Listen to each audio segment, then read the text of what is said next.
What's going on, guys? Welcome back. Chris here at Cullavella South Farm. Well, guys, we had a really productive weekend. Saturday, it actually rained all day, which was awesome because we really needed the rain. So that's really helping our trees out. We did get some planting done yesterday. We got about 75 trees left to plant of the 1,350 that we ordered. The problem I'm having now is I've pretty much run out of space in the 2 tree fields. And I wasn't planning on opening a new field this year, so I got to do some thinking and figure out where we're going to put the last 75 trees. But I figured you guys have seen enough planting, and that has kind of been our major focus the last few weeks. We did get a little bit of milling done on Friday. Our buddy Maya came down, and we did cut up some pine so we can do some building projects. And our meat birds are getting big. They're going to be ready to process soon. Maybe this weekend or next week we'll be processing meat birds, the first batch, and we have more in the brooders. We got our 20 more from Murray McMurray, and then we have some that we got locally. So we've got about another 30 meat birds to come out on pasture. Hopefully the older ones will be ready maybe next week to come out into the chicken tractor. And we have to get a coop built. So for right now, I actually put some of the egg layer pullets in with the meat birds just to get them out of the brooder. I don't have any other place to put them, and they're still just a little too small to put them in the poultry netting. So I put them in the tractor just for probably for another week or so, and you know they've been getting along fine with the meat birds, so we're good there. And I got to get a coop built. I've got most of the material cut that I need. I'll have to cut up a little bit more on the mill, which I might actually work on this afternoon. But this morning we planted about 40 more trees and filled up the upper tree field, and now we're going to work on the pasture. So we mowed yesterday, just knocked down the pasture here behind the house, and this is the section, if you remember last fall, we were building, and you can see it's pretty spotty. So what we're going to do now is I've got the cedar on the back of the Can-Am, and I bought a pasture RX, they call it. It's supposed to help to fix your pastures, like the bald spots and stuff. So we're going to put that down with a little extra clover seed. And yeah, guys, hopefully that'll fill in our patchiness and keep that field growing good. So we're going to put the drone up, and we'll jump in the Can-Am and we'll start spreading the seed.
All right, guys, so there was a little bit of our spreading activities today. Hopefully we'll get some of those patches taken care of.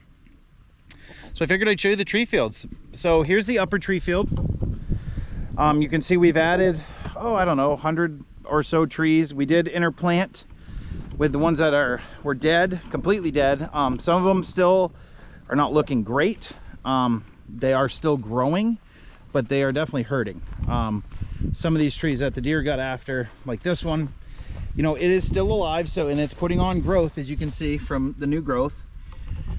But most likely it's never going to be a really pretty, nice Christmas tree. But you know, if it grows big enough, what we can do is we can use it for greenery to make wreaths and stuff later on. So you know, they are still alive, so we did keep them. I didn't pull any out. I trimmed some back that were partially dead. You know, had dead sections. I trimmed it off, and doing our best I can to keep them alive. But they're still putting on growth, so as long as they're still growing, you know, we'll let them do their thing. And then, like I said, we can just use them for trees to produce wreaths and stuff like that, you know, to trim greenery off. So this is the upper tree field behind the barns, and I'll take you down and show you the lower one next.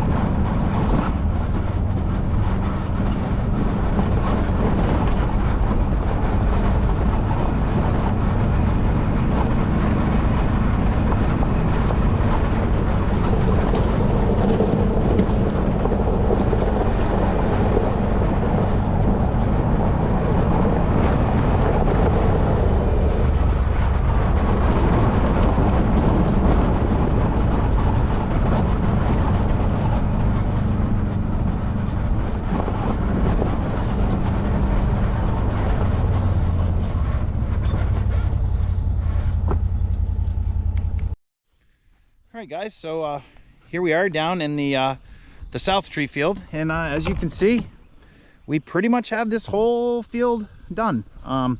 We did not plant up the hill here. We probably could, but it's a pretty steep south-facing hill, and that's not the greatest soil, so I don't think the trees would do all that well on this slope. But as you can see, the rows, they're not perfectly straight, but they stretch all the way down. And then we have the path, and then they actually go up and over that knoll. So this tree field is basically full. We did get just short of 1,200 trees down here. So I think we're right around like 11, it was 1180 I think we planted down here. And then yes, I did not plant any up top here, but eventually I would like to have, you know, when these are ready to harvest, you know, because it's going to be cut your own, this would be a place for folks to park. We could put a little hut there to warm yourselves and pay for the trees and all that good stuff. Sell wreaths out of and maple syrup, that kind of thing. So that's why we didn't plant anything up top here. It's also very rocky up here. This is basically some bedrock underneath, as you can see here. So it's not the greatest for planting, but it is a good little, it's a fairly flat, it'll be a good little parking area for some cars to park, and then obviously along the road, you know, someday when we actually have trees that we can sell. So anyway, guys, that's kind of where we're at right now. Tree planting is finally wrapping up. We're going to be able to get back working on the mill more, which we really need to do so we can get a chicken coop built and get some other stuff cut for other projects around the farm. And yeah, we're making progress slowly but surely. So anyway, guys, I think I'm going to end the video here. And like I like to say, if you like these videos, please subscribe, hit the like button, and leave us a comment. Tell us what you think. Just remember, it'll be all right.